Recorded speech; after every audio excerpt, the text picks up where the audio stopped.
Normally हमारा जो human heart है वो 16 to 20 जो टाइम है वो बीट करता है, लेकिन ये जो रेट है ये चेंज हो सकता है, डिपेंड करता है कि आपकी बॉडी जो है वो किस पोजीशन में है। लाइक आप अगर वर्कआउट कर रहे हो, आप अगर हार्ड जो एक्सरसाइज है वो कर रहे हो, आप अगर कोई मुख्तलिफ मुश्किल काम कर रहे हो तो आपका हार्ट रेट बढ़ जाता है। ठीक है, आपके जो हार्ट है उसको ज़्यादा वर्कआउट करना पड़ता है ताकि ज़्यादा से ज़्यादा कार्बन डाइऑक्साइड को पंप आउट किया जा सके, अपनी बॉडी से बाहर निकाला जा सके।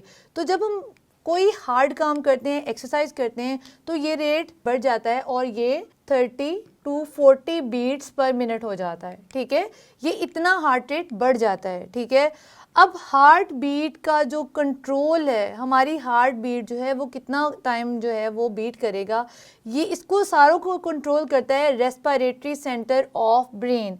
हमारे दिमाग का वो हिस्सा जिसको हम रेस्पिरेटरी सेंटर कहते हैं, ये सारा का सारा इसको कंट्रोल करता है।